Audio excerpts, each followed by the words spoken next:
live. All right, good evening, everyone. I'd like to call to order the 2057th regular meeting of the City of College Place. It is 7 p.m. Will the clerk please take roll call? Yes, I don't see Councilmember Bobbitt present yet. Councilmember Cleveland, Present. Councilmember Peterson, Present. Councilmember Nyhagen, Present. Councilmember Selby, Present. Councilmember Sherman, Present. Councilmember Trope is present. He's here. I am here.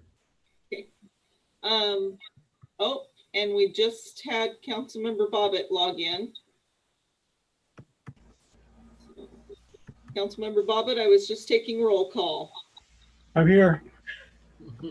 And also with us, so we do have a quorum, all the council's here.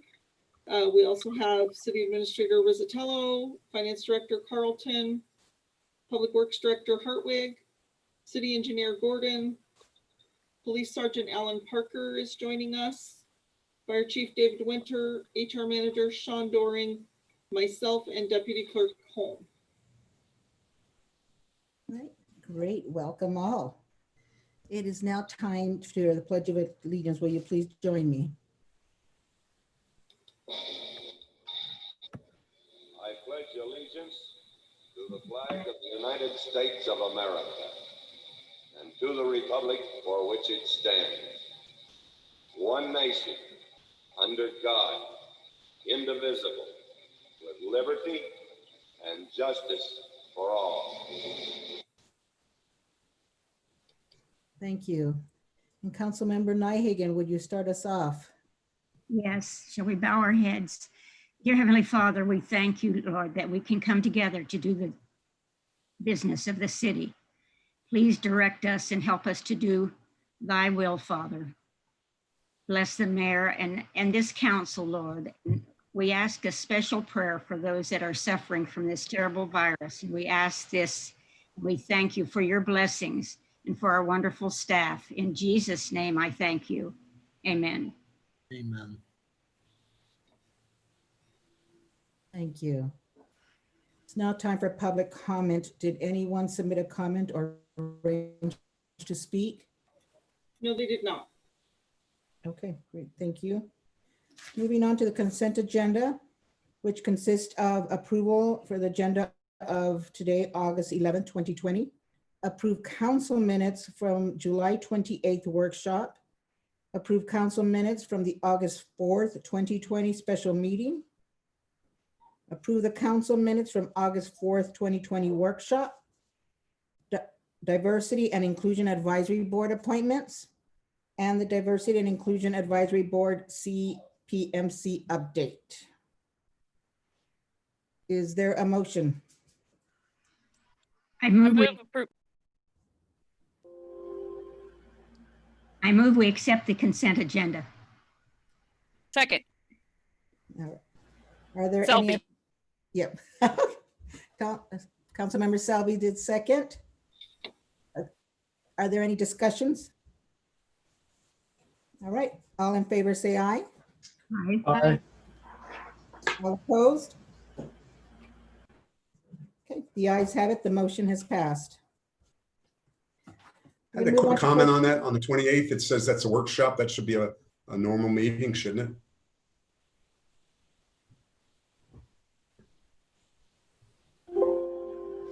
Yes, it should. Yep. Okay, We'll make that correction. with that correction. Thank you. Thank you, Councilmember Trope. Okay, so moving on to presentations. We have 3 presentations tonight. First, Sergeant Parker with the July 2020 Yard of the Month. Hello.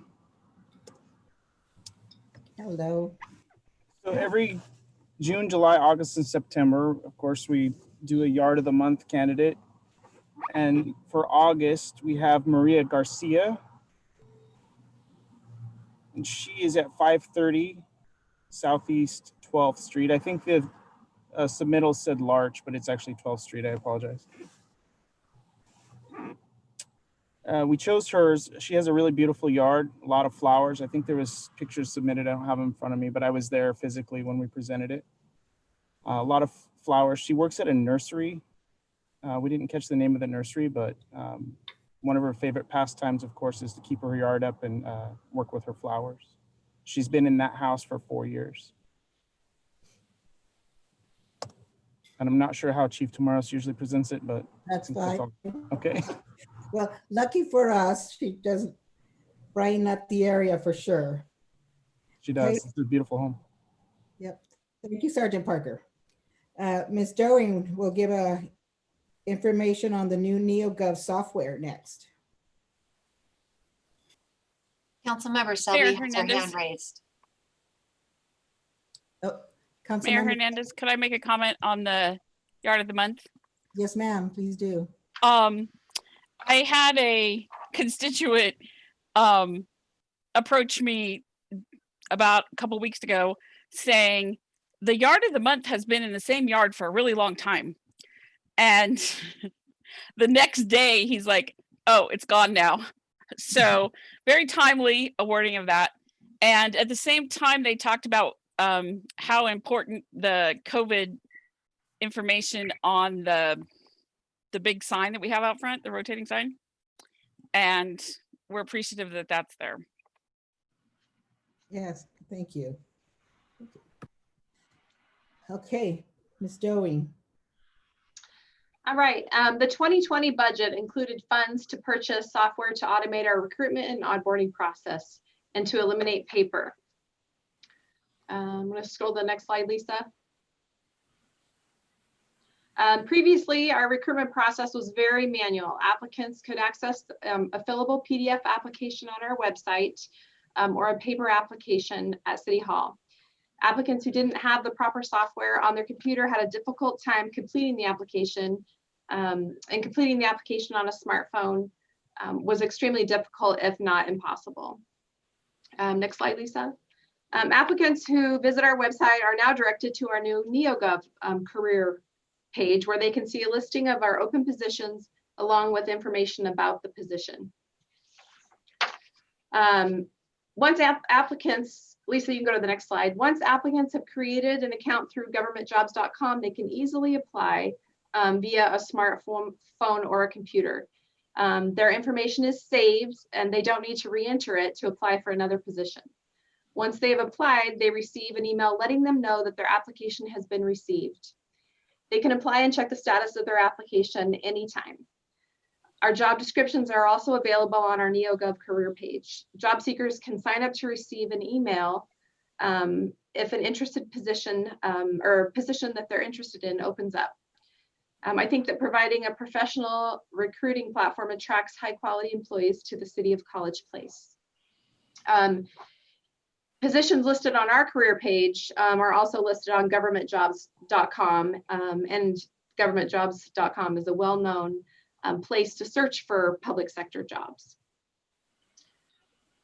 Next slide. Yeah, not only has the new software made it more convenient for applicants, but it has also improved our internal processes. The NeoGov Insight module provides recruitment tools to automate screening, ensure equal employment compliance, and improve our image as an employer. Through the onboard module, we can build paperless forms now for new employees that are sent, signed, and stored electronically. The situation our world is facing with COVID has forced us to rethink how we do things, less face-to-face and more remote. We are still learning NeoGov, but with time, we think the new software will help us become more efficient, professional, and modern. NeoGov, next slide. NeoGov has many more modules to improve our HR processes. Only costs money, but eForms is the next natural step. With eForms, we can replace our paper processes with online workflows to modernize our HR procedures. And then another module that we might be interested in would be the Perform module, and that would allow us to manage employee evaluations electronically to help improve engagement and develop our employees. NeoGov has made it possible for us to continue the recruitment process in the middle of a pandemic. Does anybody have any questions?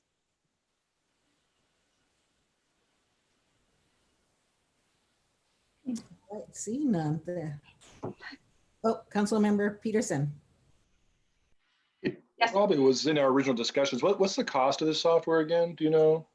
I think each module is about 35, actually 5,600 for both each year. The first year it was a bigger because there was a setup fee.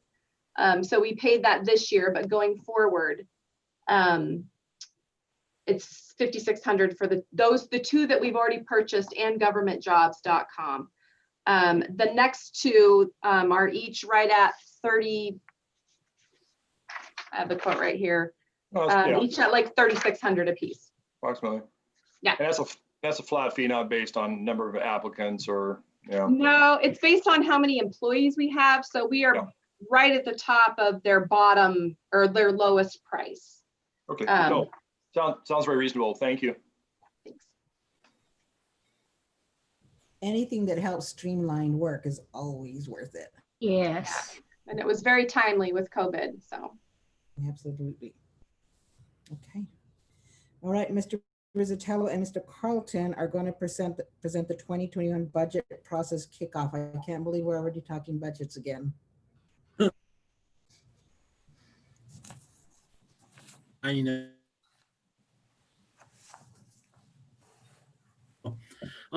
So every year, as we get toward the tail end of over some current economic conditions, and also it has the results of the city survey, because every year we do a citizen survey. We put the link out in the newsletter, reader board, put ads up at businesses around town that really gauges citizen satisfaction with municipal services, and then priorities over which services that the citizens view as the utmost priority. This year had some additional questions around essentially COVID, also diversity and inclusion, and then affordable housing, which have a variety of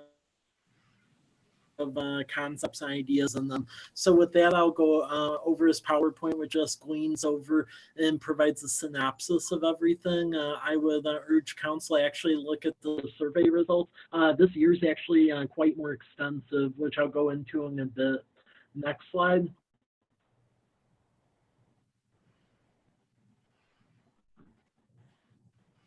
Okay, so the agenda of this presentation is budgeting source documents, which are included in your packet, current economics, the city services and budget survey, which we release every year, and then budget calendar, which we put out at the start of the process. Next slide.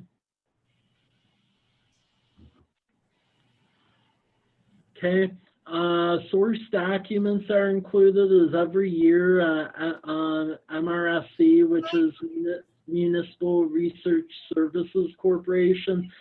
They put out a 2021 budget suggestion booklet, so that's included. Also this year, which is a little different for a change, MRSC actually included a city trends spreadsheet, which is pretty interesting, which goes over population, equalized assessed valuation, the levy rate, and then sales tax over the last 10 years. And it's done by tab, and you can look at it city by city. So that's included as well. Next slide. Okay, so to start the current economic situation, naturally, as we know, we're in the middle of the COVID-19 pandemic. That brought on a pretty significant recession, although certain employment sectors are starting back up. the data I'm presenting next here is really a hodgepodge where it's pretty interesting because not everything is all in one direction. And that's important because as we're creating the budget for next year, we're going to have to take it into account. This is like an ever moving target with what's going on locally and then in the state and the nation. So unemployment rate as of June 2020, the good news is that we aren't as bad as other areas of the state. So we're 6.6%. That's relative to other areas like Metro Seattle, which is 9.2, and the whole west side's much higher than us. The only areas that are lower than us is like Adams County around Ritzville, and then Whitman County, which is Pullman and WSU. Next slide. Okay, historical unemployment rate is right now for the year we're at around 6.6%. That mimics percentages seen around 2009 and then 2002. Next slide.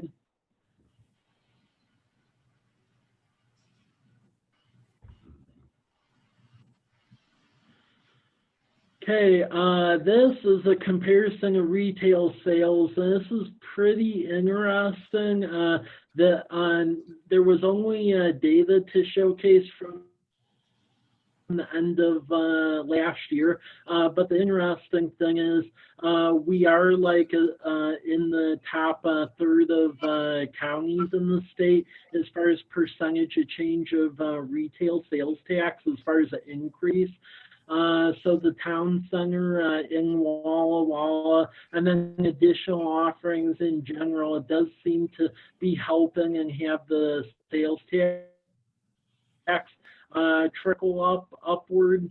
Likewise, we're seeing that in the city businesses, so that's a good thing. Luckily, a lot of our key sales tax generators in town were essential businesses, so they're very resilient, which is a good thing. Next slide.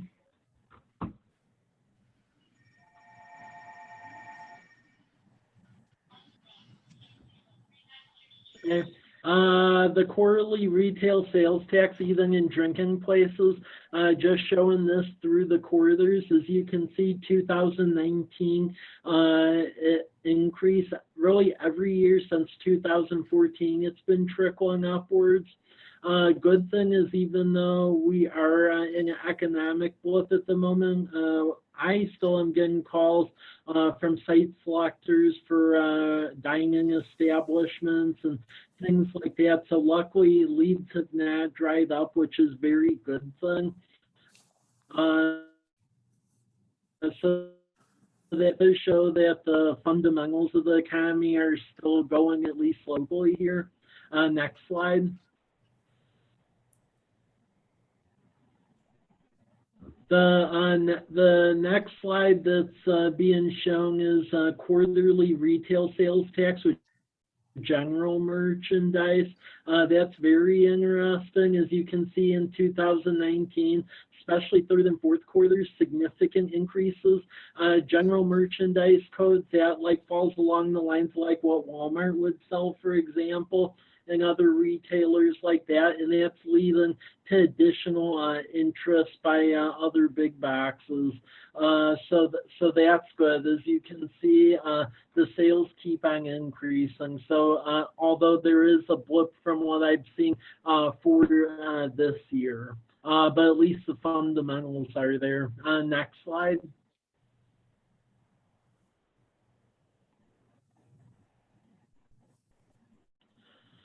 So median resale home prices, 2014 and 2019, you can see really from first quarter 2014 up to second quarter of 2019, the median price went up from around just north of 170,000 to just shy of 270,000. There is a reduction that has held consistent even through the first quarter, where although it's not as significant as one would think, so it's 270, and that's been hovering around 260 thousand. So a minor reduction in median home sales price. Next slide.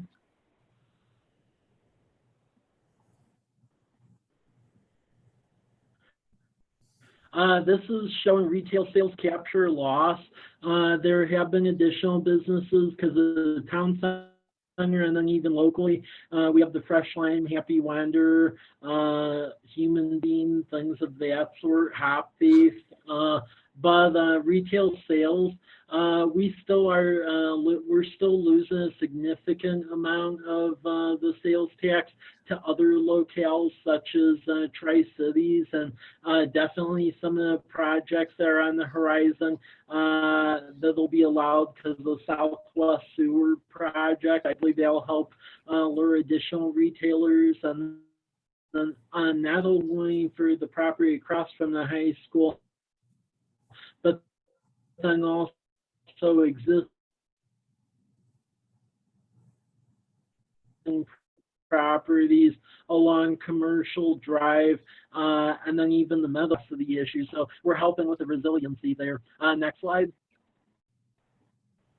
Okay, just showing what the capture and losses, the areas where we really can recruit is miscellaneous retailers, gas station and convenience stores. There's been a lot of good positive dialogue around those, and then electronics and appliances. So even with the climate we're in, there still is interest, which is a good thing. Next slide.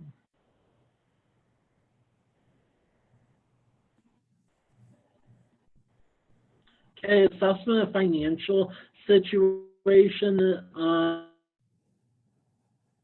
This is similar consumer sentiment. University of Michigan puts it out.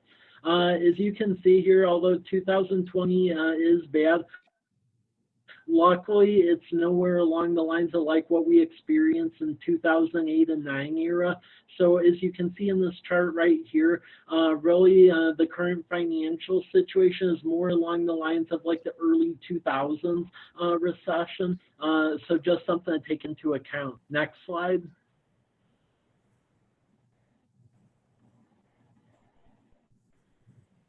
And then this is consumer sentiment. This is put out by University of Michigan. Really going through this whole COVID situation, I thought the consumer sentiment was going to be near 2008 levels. However, it actually isn't.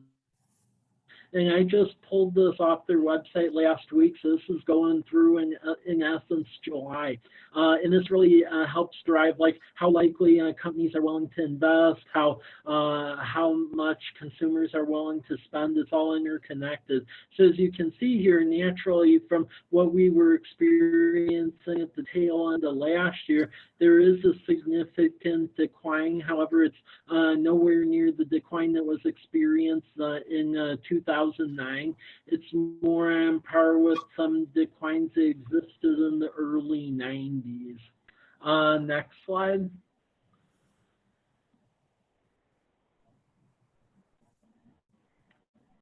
Okay, so now we're getting into city services and budget survey. And I always love looking at the trends and the results and just where the data is heading. So I would definitely say as we're looking into developing the next fiscal year's budget, please take a look at the survey results. Pretty interesting this year. Next slide. And the reason it's interesting is because from years in the past, significant deviation in who responded and the number of responses. So typically our responses have hovered just north of 100. This year was 169, so a pretty significant jump, although still a 1.73% response rate. Largest percentage of folks who responded have lived in the city between 1 and 5 years of age. Other thing that was interesting is in all the other years we've done this survey historically, the largest group that has responded has been between 45 and 54 years of age. This year, past a quarter of the response rate was actually college students, so between 18 and 24 years of age. So I think that can be attributable to the fact that we do have a functioning youth advisory commission, and they're getting the word out. So that's a significant change from years past. As far as response rate, just shy of 58% owned residences and 42% were rentals. Highest response areas also changed.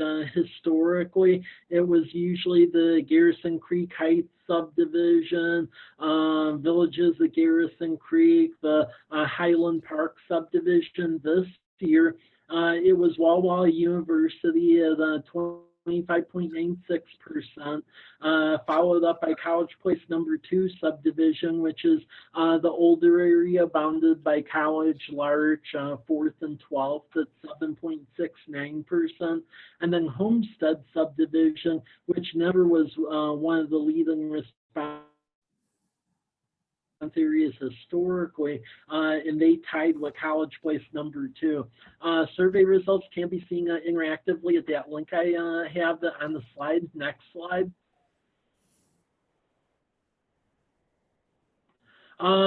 So Net Promoter Score, that is what the municipal services were ranked with. Basically how it trends is 0 would be not at all satisfied, 10 extremely satisfied.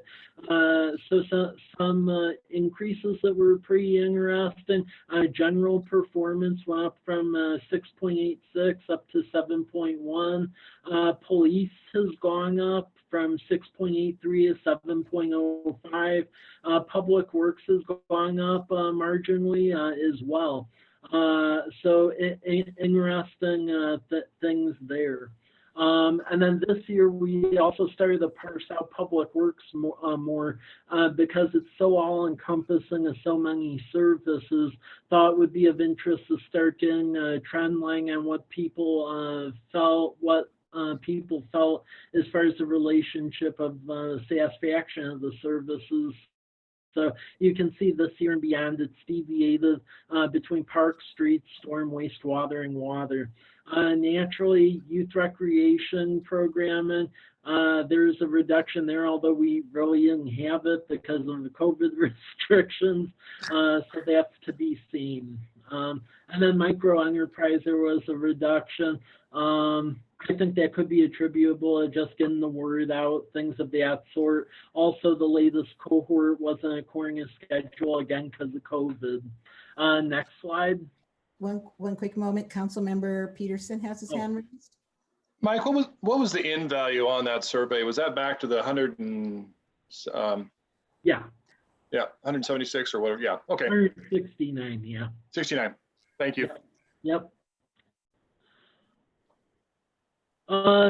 City services, as far as the top budget priorities, really the hallmarks in the past years have carried through still this year.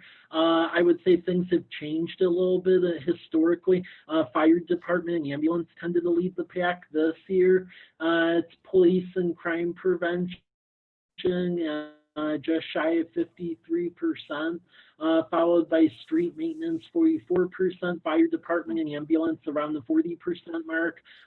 Economic development is very high, around 38%. The other thing that there was a significant increase in was affordable housing at 37%, and then snow and ice control jumped up quite a bit at 31%. Before it was always in the 17% mark. That's jumped up to 31%. And then utility infrastructure, that's just shy of 26%. So you can see the percentages there, and definitely look at responses, quite interesting. Next slide. Budget calendar, I took a screenshot of it, but you'll see the PDF document there. It's provided to you in the same format as similar years. Key change this year, is that we're using Quastica, which is paperless software to actually do the submittals from department heads. Historically, it was done by an Excel spreadsheet. And then we would have to reconcile all spreadsheets together. This year it's a software program, but you can see here we have goals for various components of budget. It's always a living document. This year will definitely be interesting. The thing we'll have to keep in mind is just whatever we do in compiling this budget, it could always change based on whatever happens in Olympia, because next year is the start of a new biennium, which means there will be significant debate about the grants the state gives, also shared revenues. Luckily, our exposure there isn't as large as other cities because we have some shared criminal justice funding, the gas tax, our bulwarks, which we depend on the property tax and the sales tax. That doesn't really involve the state much, so we're good there. So we do have some exposure, albeit not as much as other cities. So just something to consider. Next slide.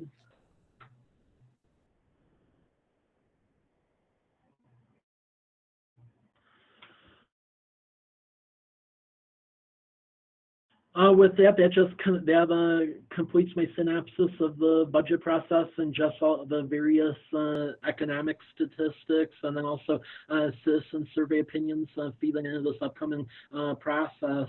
Thank you. I'll take any questions. Thank you, Mike. Anyone have any questions? And I hope you all participated in that survey. It's really interesting, so it helps us learn a lot. And you know what, considering the as much as COVID has changed, our numbers weren't too, they didn't go too far off in some of the other areas. So that was, so no questions. All right, thank you, Mr. Rizzatello. Yep. Okay, we're gonna go on. Public hearings, there are no public hearings on the agenda tonight. So we're going to move on to action items. First item is the fire training facility agreement, and Chief Winter will give a presentation. Good evening. Thank you for having me. As we discussed at our workshop, we are looking to join forces between the three main departments in this corner of the county to refurbish the drill tower, which is over on City Walla Walla property, kind of behind well, I used to call it the Senior Center. I believe it's now Walla Walla Housing Authority in Washington Park there. It was built back in the 1970s, has had very little renovation. It has had a couple of updates due to some structural failure that the city of Walla Walla has put more money into it. And since the beginning of the facility, they have allowed other departments to use the place without any charge to us. So we've actually gotten free use of it for 40 some years. And what we're looking at now is to add some facilities, to add to the abilities for our folks to train, to revitalize the facility, to shore it up, and just make it a better product for firefighter training community-wide. I talked with, excuse me, I talked with the person who's heading it up for the city of Walla Walla, their training captain, Fred Knowles. And I asked him, when do they think they would begin on this? And he says, well, as soon as all three parties signed the contract, they would then, within a month from there, put it out to RFP, get those results back, figure out who's going to who they'll award the bid to, and probably realistically looking, probably won't get started putting the new facility in until spring of next year. I'm happy to answer any questions you might have. All right. Will the council members please use your little button to raise your hand, but I'm going to go through the council members first. Mr. Bobbitt, do you have anything? No questions. Okay. Mr. Cleveland? No questions at this time. Mr. Peterson? No questions at this time. Ms. Nyhagen?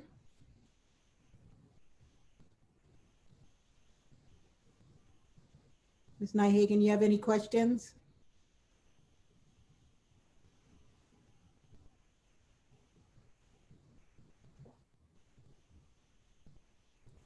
If I you see. do, if you're Okay. speaking, Marge, you need to unmute yourself. I think I'm going to give her some time and I'll come back to her. Ms. Selby?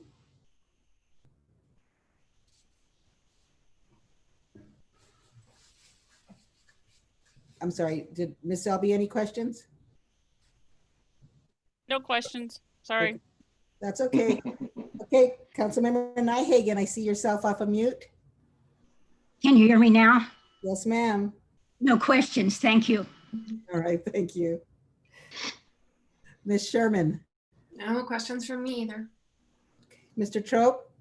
What's the relative population of College Place versus Walla Walla versus the county without College Place and Walla Walla? So I'm asking how many people live in College Place?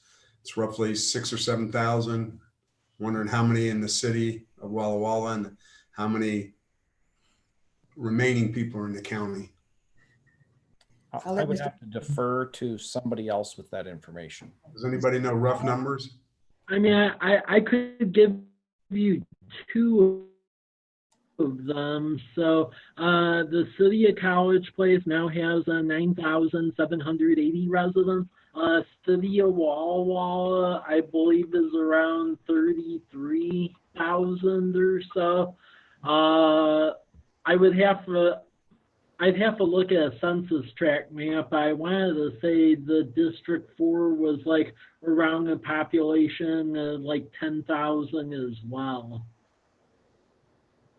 So, okay, I'd have to guess between 10 and 20 since the county's close to 60,000, right?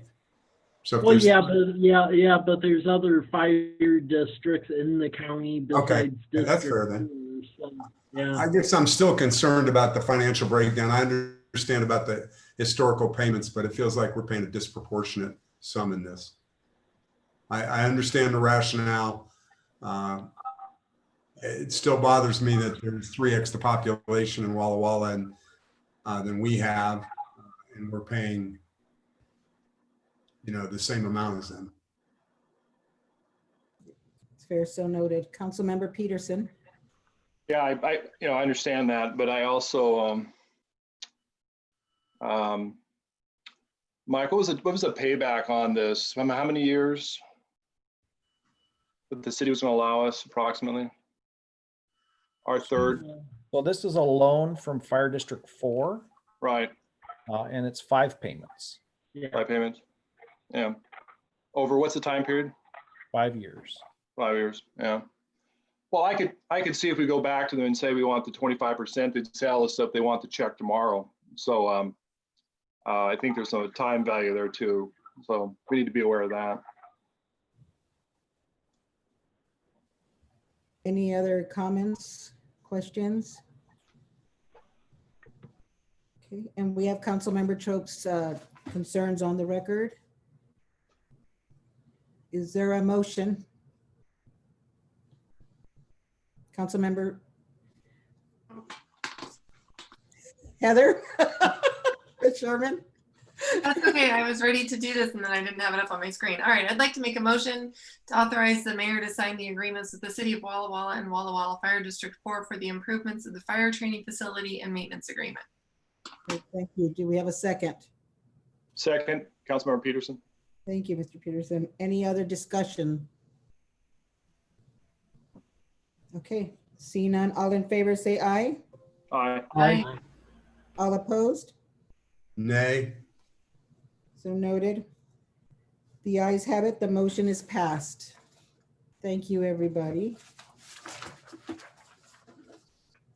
Okay, Mr. Hartwig, you're up next regarding the 10th Street Improvement Project. Yeah, last meeting, I forgot to bring up to the council the construction engineering contract for the Southeast 10th Street project. You have before you the contract from Anderson Perry to do the all the contract and construction engineering and completion work for the project. Roughly it'll be around $67,000. So I would recommend for approval for that if the council is so inclined. This would be with Anderson Perry. Great, thank you. Okay, any questions, Mr. Bobbitt? No questions.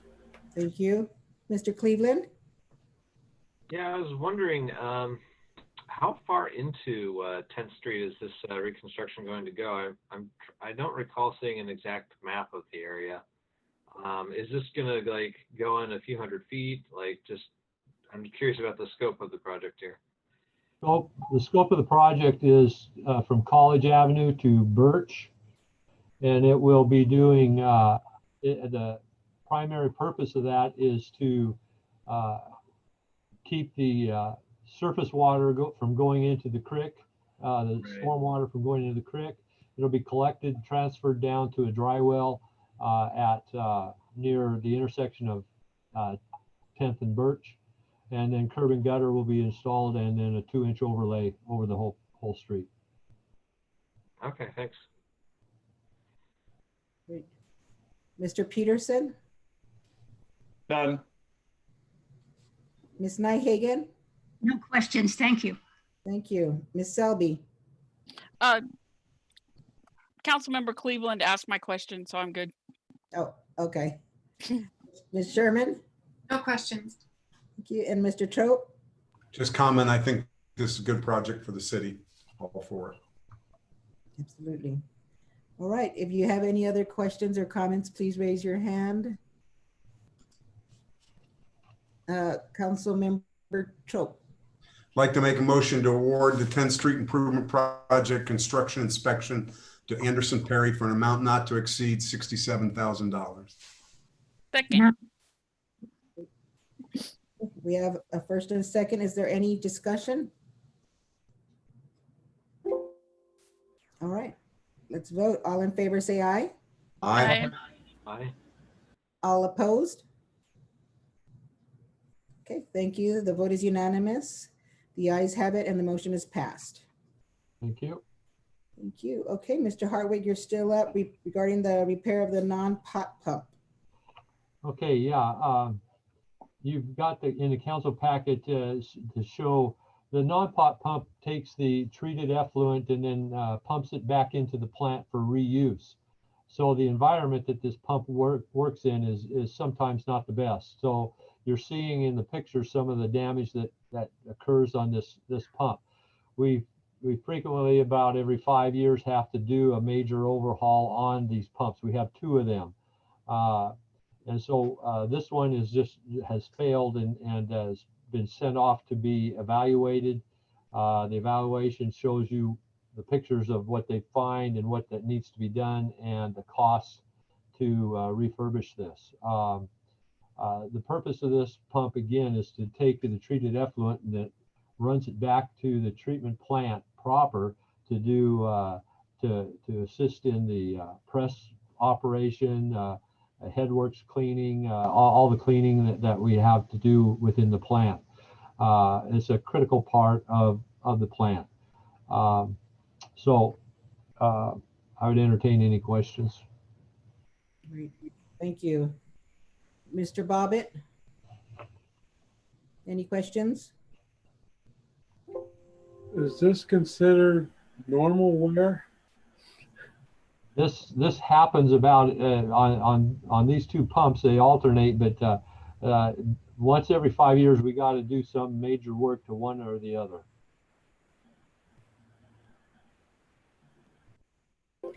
Oh, and then are they being used simultaneously, or are we just rotating them? They're all alternated. Okay. Thank you. Thank you. Mr. Cleveland?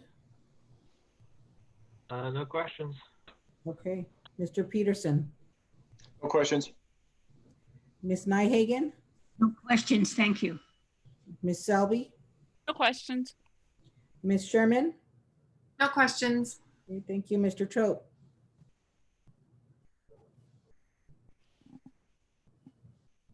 Sorry, muted. I think the pictures were outstandingness and give good explanation for what's happening there. I appreciate the work, Paul. Thank you. Okay. Please use your buttons if you need to raise your hand anymore. If there's any other discussion.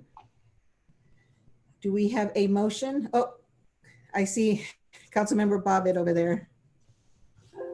Yeah, I was wondering about the little wasp nest in one of the Yeah. pictures. How long has that been out? Yeah, I saw that. Okay, I think I saw Councilmember Trope's hand. I'd like to make a motion to approve the repair of the non-pot pump at the wastewater treatment plant for an amount not to exceed $17,000. Second, Councilmember Bobbitt. Great, we have a first and a second. Is there any other discussion? All right, let's move on to the vote then. All in favor, say aye. Aye. Aye. All opposed? All right, it's unanimous. The ayes have it and the motion is passed. Thank you, Mr. Hartwig. Thank you. Okay, Mr. Carlton is up next to present on the Blue Mountain Action Council Utility Rent Assistance Program. Yeah, this agenda item is asking for approval of council to authorize the mayor to sign the agreement between the City of College Place and the Blue Mountain Action Council to provide assistance to city residents in the area of $17,000 in potential utility rate assistance, as well as $7,000 towards rental assistance. These funds will be reimbursed by the state and the CARES Act funds that we are anticipating. So it's just a matter of allowing the mayor to sign the agreement. All right, thank you. Any questions? Any questions, Mr. Bobbitt? No questions. Okay, Mr. Cleveland, No questions at this time. Mr. Peterson, No questions. Ms. Nyhagen, No questions. Ms. Selby, No questions.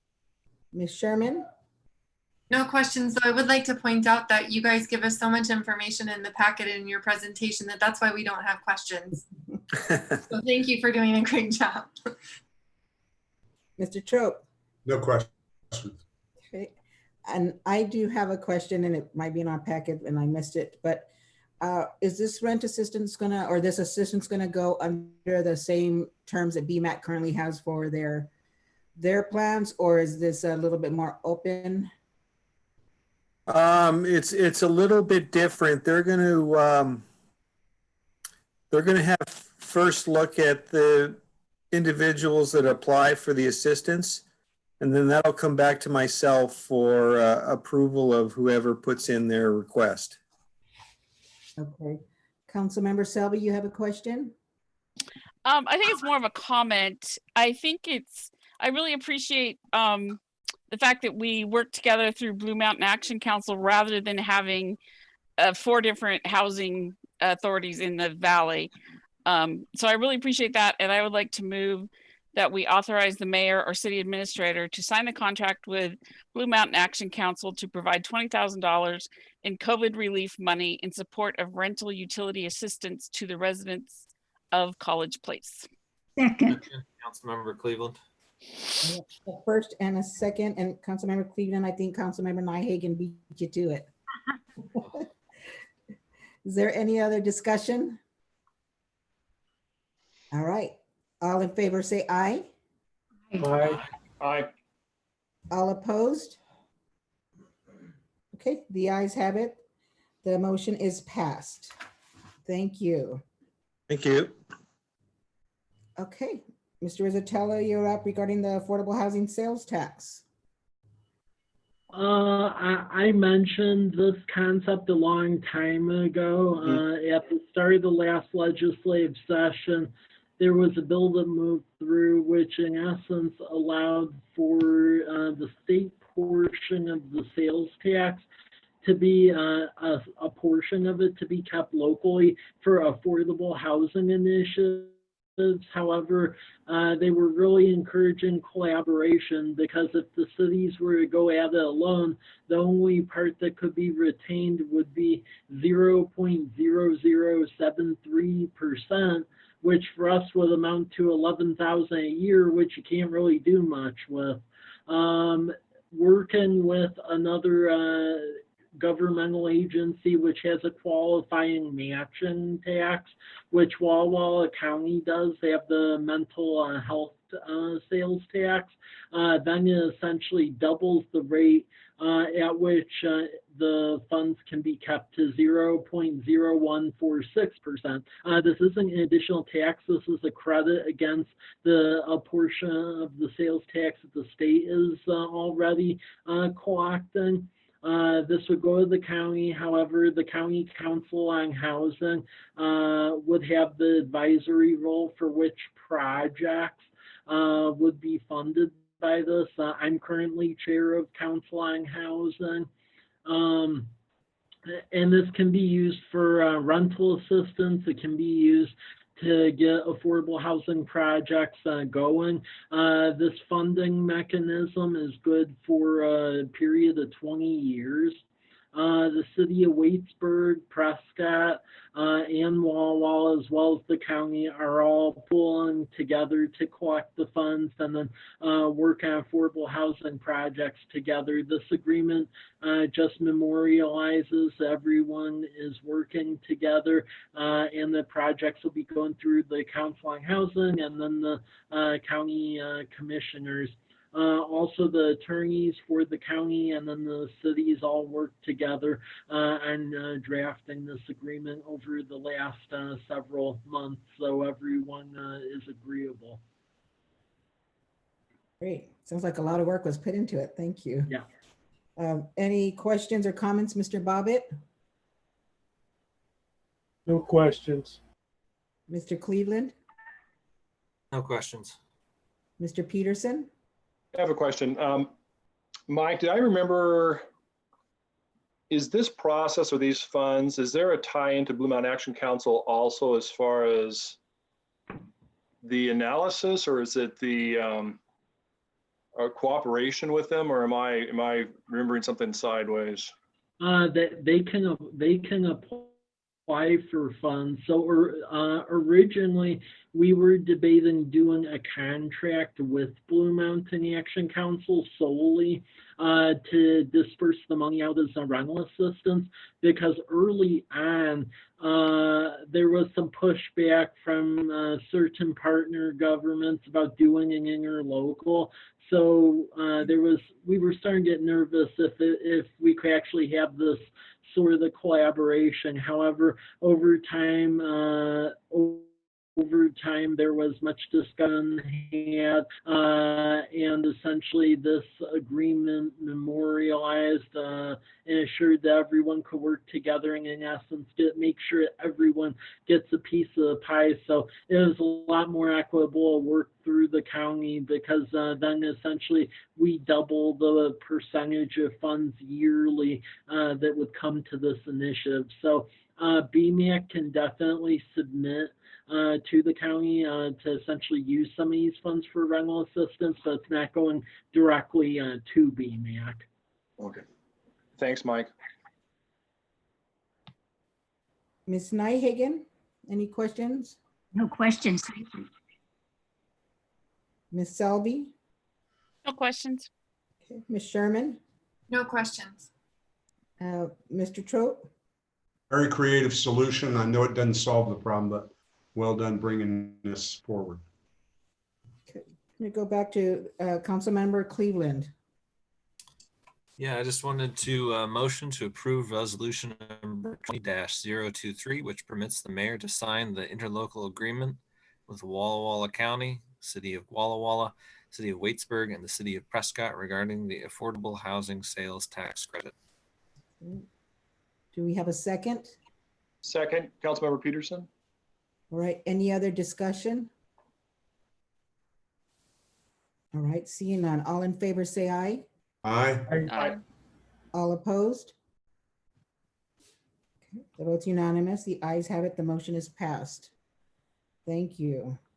Okay, we're going to move on to Mr. Gordon to discuss the Autumn Meadows Homeowners Association. And please note that Councilmember Sherman will abstain as she is a member of the HOA. Thank you, Mayor.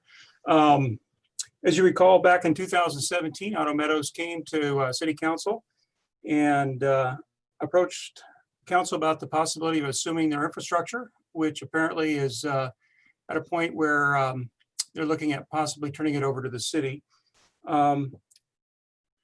In February 2018, we did adopt a code that would allow us to move forward with that kind of a process.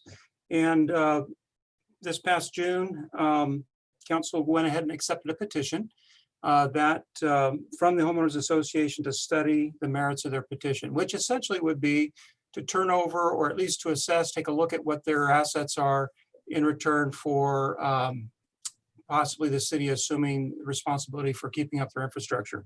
This particular agenda item is just, we went out for bid to look for consultants and engineering firms that would take a look at it for us. The Homeowners Association did put down the requisite $15,000 as a deposit. And that's really the cost of this particular contract. We only had one engineering firm respond, that was TD&H. So we are recommending that we go ahead and award it to TD&H to take a look at their infrastructure. Are there any questions? If you feel free to ask, I'd like to be able to answer those for you. Thank you so much. Mr. Bobbitt, any questions? Not at this time. Okay, thank you. Mr. Cleveland? Yeah, I'm curious about, they're going to be evaluating the infrastructure there. What specifically, well, maybe not specifically, but what generally speaking are they looking for? What kind of information will be in the report that they'll be giving us? They'll be looking at, for example, well, the big one are the streets in terms of what the liabilities are, how much life is left in them, what the cost of maintenance would be to the city. They would also be looking at their assets. I know they have a private little park there that they're looking at as an asset. So the city will look at that. And so we'll be doing a balance between the pros and the cons, the assets and the liabilities, and that'll all be in the report. And that cost, and then we'll bring that back to council to take a look at it. And I should also mention that if there's a cost overrun, before we expend any more funds beyond that $15,000, we'll be going to the Homeowners Association and alerting them to that. And that'll give them an opportunity to decide whether or not they want to continue with the process or not. We're hopeful we won't have to expend anything more than the $15,000 though, so. Thank you. Yeah, you're welcome. Mr. Peterson? None. Okay, Ms. Nyhagen? None, thank you. Ms. Selby? So I'm sorry, I had a question and it just totally went away out of my head. So I apologize. I feel you, I tell you. Councilmember Scope? No question. All right. Did it come back to you yet, Ms. Selby? It did. So the way the motion is worded, does that mean that say it comes back to be like $16,000 and the association says, yes, we're fine to pay the $16,000. Does that mean that you won't have to come back to us for approval to do that? Because normally if you went past what we authorized, then you would have to come back. So, well, the way I tried to write it, and maybe it wasn't successful, was to authorize staff to increase the amount of the contract upon written approval by Autumn Meadows. So if they did have an overrun and they were good with it, we could go ahead and increase that. Wouldn't have to necessarily come back to you folks. okay. And that's what I want to have happen. I just wanted to make sure that it was like on the record that that's what we meant. That's the intent, yes. Thank you. Okay. Please use your little hand if you have any questions or comments, but is there currently a motion?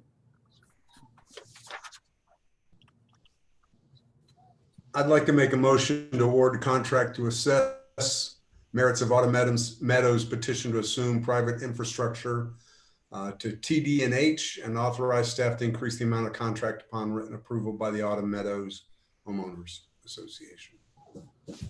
Thank you, Mr. Trope. Do we have a second? Second, this is Selby. Thank you. Is there any other discussion? Councilmember Peterson. Robert, these situations are interesting. I guess the scenario is we can do this study, but at some point, and I'm not saying this area, I'm saying a generic area in any city could get to a state that the city would be forced to overtake it or take control of the streets and the sewer system and the infrastructure anyway.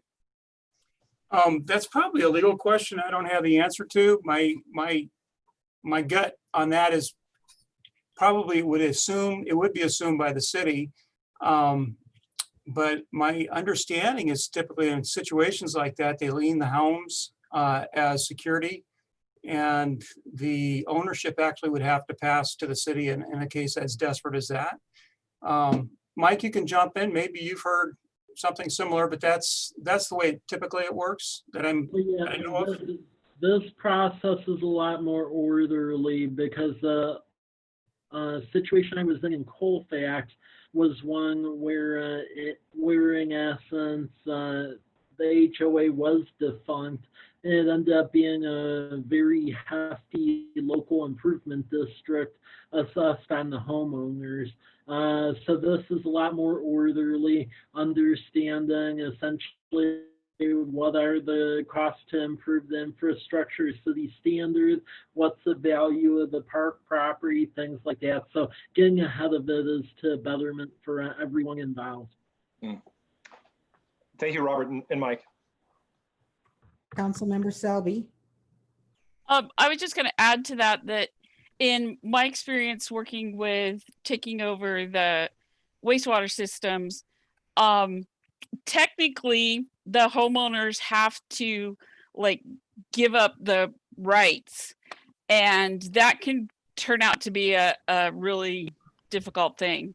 And so we eventually said that sewers, you can't have a private sewer treatment plant unless you already have a deal with the city that they will take it over if you can't, because it just is a mess. Right. But not this process. This process is to prevent that. All right. Ms. Colwell, do you have anything you want to cover regarding the legal part of it? Uh-oh, we can't hear you. You must have your sound off.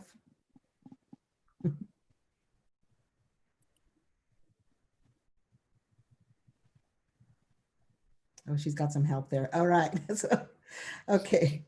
So if there's no other discussions, all in favor say aye. Aye. Aye. All opposed? All right, the ayes have it. The vote is unanimous. The motion is passed. Excuse me. Thank you. Okay, let's see. Mr. Gordon is still presenting.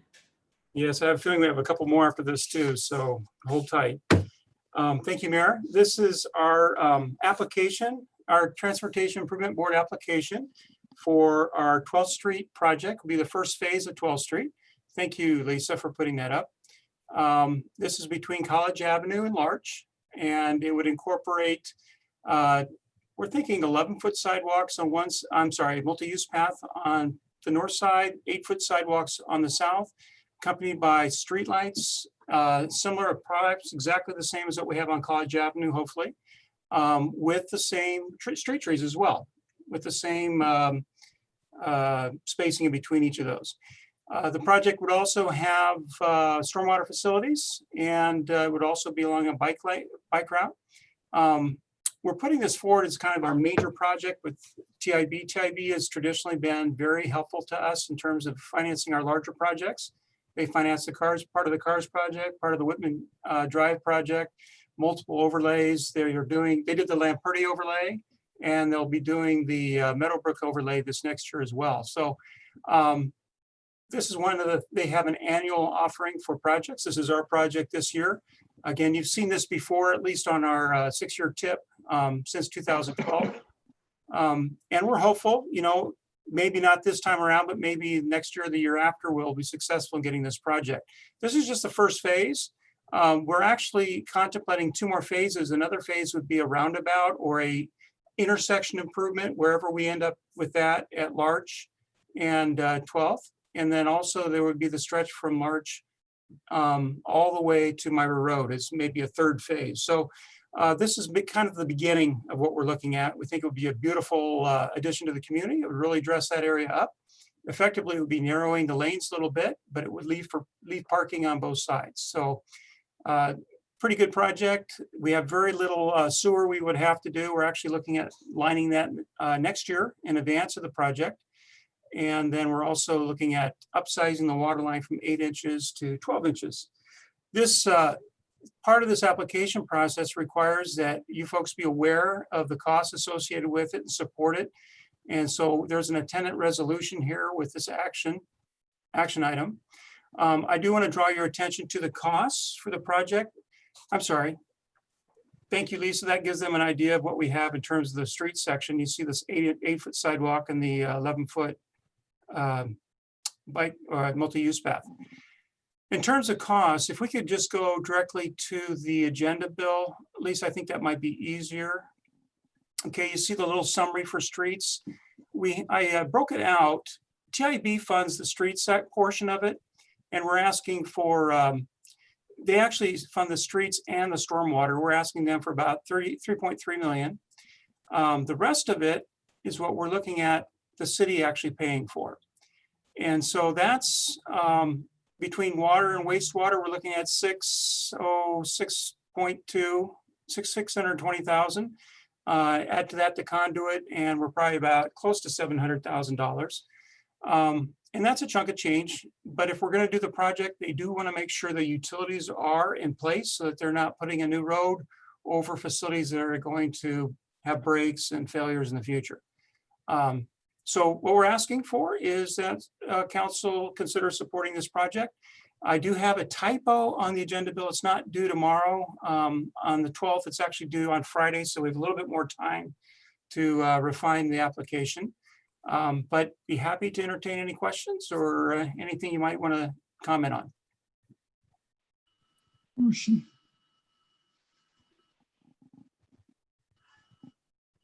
Thank you, Mr. Gordon. Appreciate that. Do we have any questions, Mr. Bobbitt? Yes, I'm looking at it, and is the 11-foot multi-use path actually taking up more land on the residential property along the north side of 12th? Yes, part of our quandary is we don't have a survey yet for the corridor. However, based upon what we have on GIS, and typically the total widths are pretty accurate, we have enough room to squeeze everything in.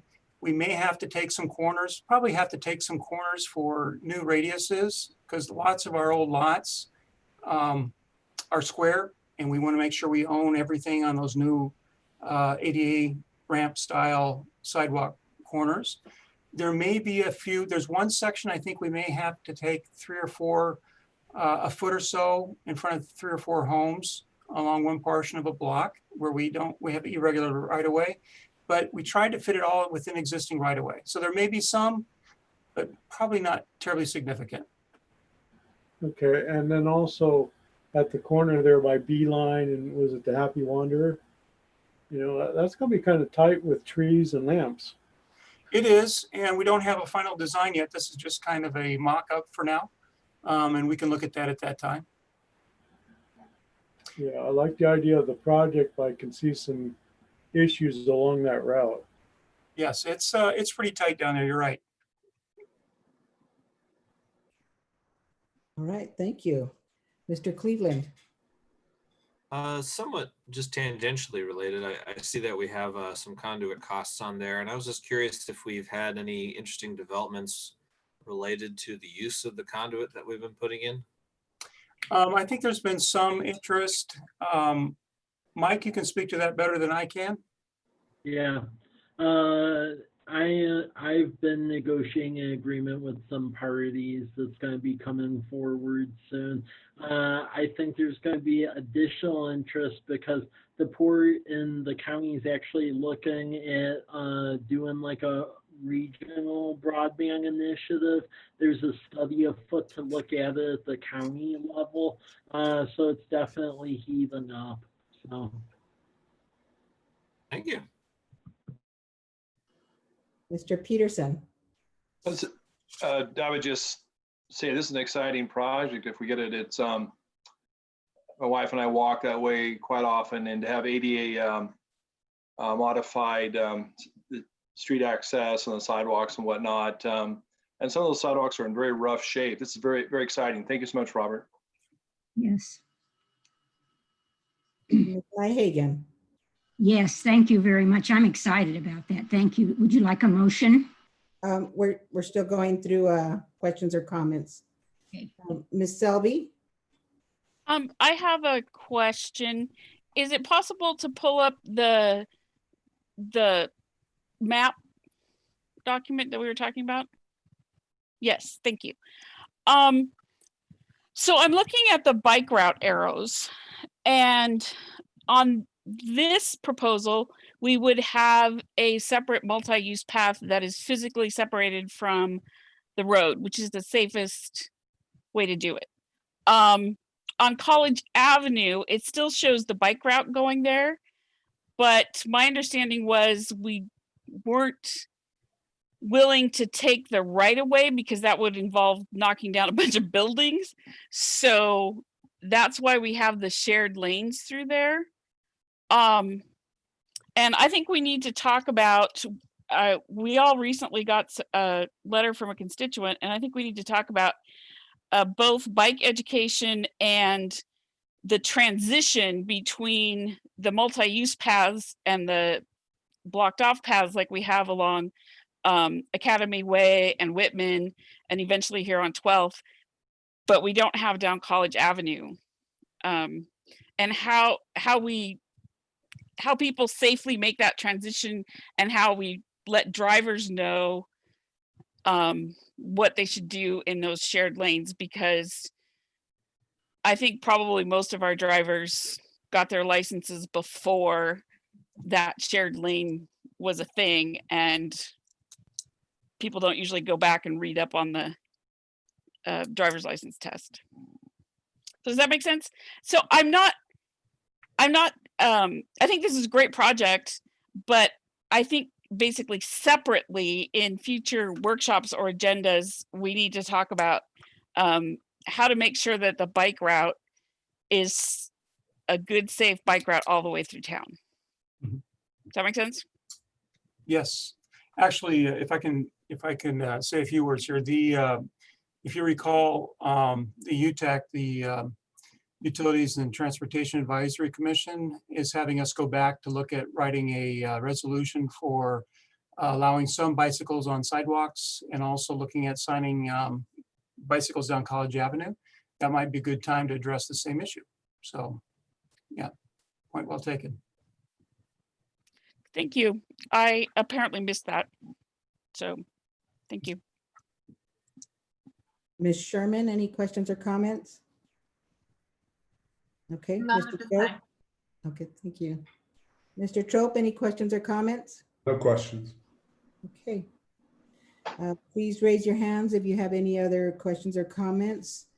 But Councilmember Nyhagen, would you like to make a motion? Yes, a motion to approve resolution number 20-033, approving application for TIB Urban Arterial Program grant funding. Great, thank you. Is there a second? Second, Councilwoman Selby. I think so. All right, thank you. Is there any discussion? Okay, seeing none. All in favor, say aye. Aye. All opposed? Okay, the vote's unanimous. The ayes have it and the motion is passed. Thank you. Okay, Mr. Gordon, you're going to start our administrative report section. Yes, thank you. Thank you, Mayor. This particular administrative report is good news. We have, if you recall back in November, we came to council and asked for permission to be able to apply for yet another drinking water state revolving fund loan. We actually have 3 of those in place currently. 2 for actually, there was an issue with only being able to get those to reach for $3 million each. So we had to break all of our loan packages up for our 2 projects. But Department of Health came back to us later last year and said, hey, you know what? We have some more money. And guess what? It's 100% loan forgivable or principal forgivable. So that means free, well, I don't want to say free money, but it's basically a grant if we can use it. Kind of one of the complicating factors here is we went to our consultants and asked them to give us some estimates on the project. Those estimates came in pretty high. And we had some questions about that at the time, but we're right in the middle of the process. We decided to stick with those numbers. And so the loan that they're offering to us, I believe will probably be well in excess of what we actually are going to need on the project. We will be paying off any remaining charges on our existing projects to this loan just as soon as we can. We've actually suspended current reimbursement requests from the old loans so that we can actually take advantage of the 100% forgiveness. And so this is just a report to let you know you've already given us the authority to execute those agreements. We're in the process of doing that right now. And those should be executed probably within maybe by the end of this week. So that's good. But again, we don't know if we're going to be able to leverage the full amount of that loan against the project. Possibly we may be able to pay off the original loan with that 100% forgivable loan. Those are discussions we'll have to have later with Department of Health. But for now, it'll be active here in just a few days. And just want to kind of let you know that Department of Health was very gracious in letting us know of the opportunity, and we followed up on it. Entertain any questions. Sorry about that. No, that's okay. Thank you. There's nothing like someone coming and offering to give you essentially free money, is there? It's nice. All right. Any questions or comments, Councilmember Bobbitt? No. Mr. Cleveland? No questions or comments. Mr. Peterson? No questions. Ms. Nyhagen? None. Ms. Selby?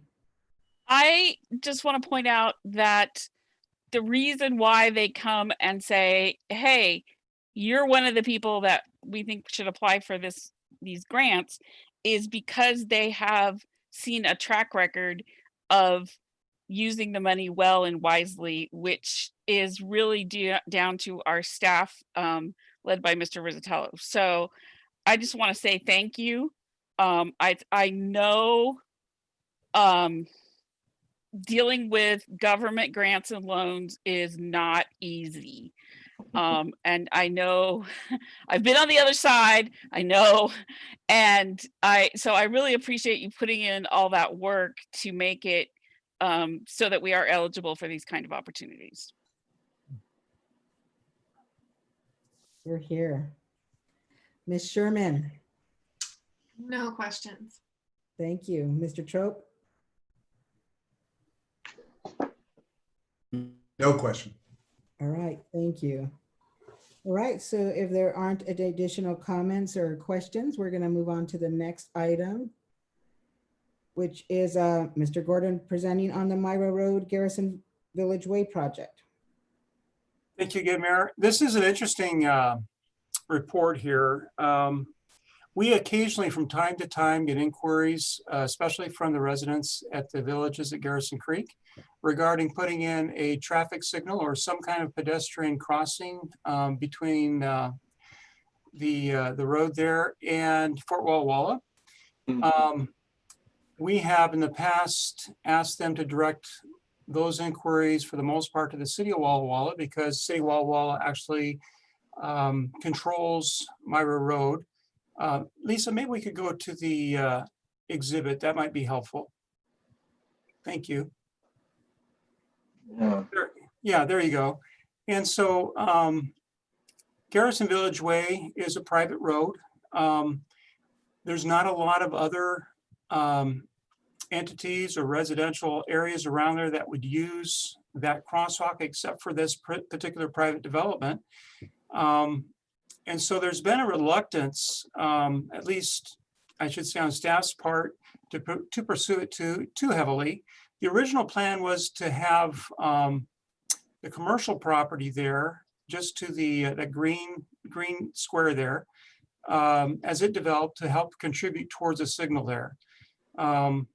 So there's really 4 potential funds, sources of funds for some kind of an improvement at that intersection. It may not be a signal, I don't know. But one would be the city of Walla Walla, one would be the city of College Place, one would be that commercial property, but one would also be the major benefactors, and that would be the residents there at the villages. So just want to bring this to your attention. The city of Walla Walla has come to us and asked if we would partner with them and start thinking about what we might do there. We have added this to our 6-year tip. They have it on their 6-year tip, but it's not very high priority. Again, the concern is that we're not sure there's a real general public benefit. There certainly is to the residents there who went to visit Fort Walla Walla. But the concern is it might be a quasi, and I don't want to get too strong into this, but more or less a subsidy for that particular improvement at the cost of maybe other developments or other improvements in the city that may be at a higher priority. It would be easier if there was more of a public nexus there. So I've scratched my head a little bit and come up with a couple of ideas. I know Mike's thinking about some as well. But a couple of things that have come to mind is that if this were and again, this is a private road, and we really don't have anything east and west between Myra Road except for Whitman Drive, way up to the north, and Dalles Military Road to the south. And really, if we had to do it over again, we would probably make that a public road or require it to be a public road. So that's an option. I don't know if they're even open to it, but it might be something we want to consider, is asking them, hey, it would make a lot of sense if the public had access through there for us to take on more of a role in financing intersection improvements, because it would be benefiting the public at large.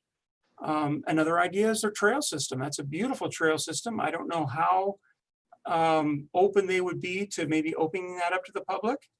But that's another idea. So I'm just trying to find ways that maybe it makes sense for the city to get involved heavily, as opposed to maybe just peripherally. I think in any case, the main benefactors were still going to be probably the villages. So anyway, it's one of those questions of we have limited resources, lots of calls on those resources. If there had been money put aside as each of those phases developed, it would be a lot easier today. But really, right now, there's really only the commercial property there.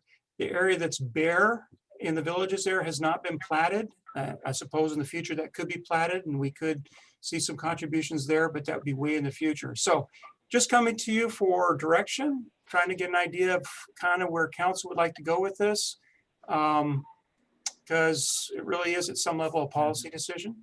And I would just add to it, the genesis of this is we've been getting quite a few citizen emails as of late, and then also correspondence from City of Walla Walla. And the complexity of this is in a lot of subdivisions as they're built, there's typically some money set aside to put in traffic signals or crossing. So like for instance, Homestead subdivision, they contributed to stoplight at College Avenue and Whitman Drive. This was before my time here and a lot of our times here, but there wasn't a contribution like set aside for anything of that sort. and there's been additional feelers from the residents and City of Walla Walla. So that's why we're bringing it to your attention, just to get some direction just on what your opinion is, because there could be some sort of trade with the trail or the road. It could be a combination of all four entities paying with an LID established. There's a variety of options. It's just to gauge council's perspective on this. Yes, and I neglected to mention that in our conversations with the city of Walla Walla, they're thinking probably the cost of just rechannelizing the traffic for maybe a center median for pedestrian relief might be in the area of about $2 million. So that might probably be on the low end. So that kind of gives you a feel for what we're looking at. Wow. All right, thank you. All right, questions or comment time, Mr. Bobbitt. I know I have some questions, but don't know what they are yet. All right, we'll round back to you. Mr. Cleveland, No questions. Mr. Peterson, No, it was interesting when this topic came up. Our family rides bikes through that area, and it is an extremely dangerous area, crossing that road. One question I had, Robert, was north of there may or may not be a development in the future. I don't know if there's any way to tie that in, or if there'd be any interest, the property that's just south of Home Depot. Yeah, I don't know, down the road, whether there'd be some interest in engaging with that development to see if they'd be interested in sharing some of the cost burden. I think that's a possibility. When we do TIAs, we reach out to near intersections, and if there's impacts to other areas there, it makes a difference. It would make it easier if it were a public road. Actually, I should say, the little circle to the east there on Garrison Village Way is actually public. We own it from the circle to Myra. So that is actually a public road there. It's just, it doesn't serve anything except for villages. And yeah, so technically it is ours. And we could, if the whole thing was public, it would make an even stronger case for bringing in some other folks for helping to fund that. Yeah. Good point. okay. Ms. Nyhagen, No questions, thank you. okay, Ms. Selby, I have sort of a cluster of questions, and I don't necessarily expect you to have answers now, but I want to put it out there so that you can think about it. Okay. My understanding is that the plan is eventually for Myra Road to be State Route 125. And so the state would eventually be taking over Myra Road. I'm already concerned about our intersection with Commercial Drive and Myra Road being too close. So if we try to put, with limited access freeways or highways, one of the things that you don't want to do is have a backup off the highway that goes back onto the highway. So if we set it up so that there's a stoplight or something at Commercial Drive, or made it so that you can make a left turn there at Commercial Drive, it would make the people that want to put restaurants there really happy. But it's a potential that it could back up far enough that the state would say, no, you can't do that close to our highway. And looking at Commercial Drive 12th and then this one, for a state highway, that seems like an awful lot of signals all in one place. If we end up going with signals, it could be something else, but I think one of the really important players that needs to be involved as we talk about this is WashDOT. Okay. all right, excellent points. Ms. Sherman, No questions. Mr. Trope, No question. okay, we're gonna round back to Mr. Bobbitt. Ms. Selby answered some of the questions I had on my mind. And I didn't realize it was going to be Myra was in the future possibly going to be a state highway. But there was a concern for the number of signal lights in that short area. Yep, okay. Ms. Selby, And it's gone again. I'm so sorry. I was like, oh yeah, I have another question. And all right, it's okay. Mr. Gordon has something to say and then we'll come back to you. Yeah, I was just going to ask, we are looking for direction here. I'm just wondering if council is comfortable with staff proceeding with discussions with the city of Walla Walla and broaching some of these ideas. Another one we had was looking at the possibility of allowing a right turn in off of Myra Road to that green property. That would make that commercial property more viable, maybe it would make it more helpful in terms of helping to pay for whatever we end up doing at the intersection, if anything. So I was just wondering, is this something that you folks are comfortable with us at least engaging with City Walla Walla on? Yeah. Absolutely. Absolutely. Okay, thank you. Ms. Selby? it came back to me. Thank you. I saw it. So my question is, I'm like writing it down on my hand so I don't forget. My question is not so much about this, but we've had two things tonight about the private roads versus public roads and what happens over the long term. So, and I have to admit, I don't know right now what our rule is about private infrastructure, but I think as staff have the opportunity, I think it would be really good for us to take a look at that and decide, are we okay with the way that we are allowing private infrastructure to happen? Yes, excellent point. Ms. Colwell? We can't hear you. I think you have your sound off. There's the green light. There you go. We went over a big code review for our development, and there's a lot of intricacies to it. So maybe a workshop would be good to explain, like right now we don't permit any private roads in the future. And we have pretty strict requirements for sewer systems and things like that, or water treatment systems. So that's something that we could get to you. That'd be great. Thanks. Yes, excellent. Any other questions or comments? Mr. Gordon, do you feel you got what you needed from us? Yes, thank you, Council. Thank you, Mary. Appreciate that very much. It's helpful. Great, thank you. Okay, so there are no informational reports in this packet, but we're gonna wrap back. Mr. Peterson? Just real rapidly, from our special counsel last week, yeah, time flies. That process went smoothly with the acceptance of the funds. Is that what it was? Or the filling out the forms on a timely basis? That was for the wastewater, stormwater? Yes, we got what we needed. Thank you. Okay. Thank you. And I should defer to I think to Brian on that. Yes, we got everything in and on time. I was sure you did. I just yeah, thank you. It's a fantastic group, that's for sure.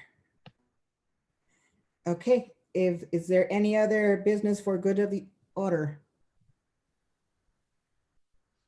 All right, seeing none, do we have a motion to adjourn? No. Nigel has her hand up. All right, okay. Ms. Nysel. We do have one discussion item. We have another item that we need to have a special meeting for. Maybe Mr. Gordon can speak to that. And we were wanting to know if you guys, if we could get a quorum of you for next Monday or Tuesday at 5:30. I can speak to it a little bit. Brian is working just on some of the background documentation, just on the USDA money. And one of the things is just securing a bond counsel and some other things of that sort. So it'll be a very quick 5-minute meeting. We just need some things related to USDA that they've since responded back to us are needed in addition to that other document that was passed last week, just so we can keep the ball moving forward and get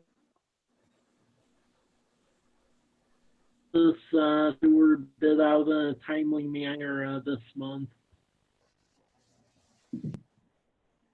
Ms. Nysa, Yeah, thank you. if I can comment, there's, in order for us to go to bid near the end of August, this information needs to get back to USDA in a timely manner so they have enough time to approve the documents and allow us to send the contract to bid. So that's why we had to call this additional council meeting.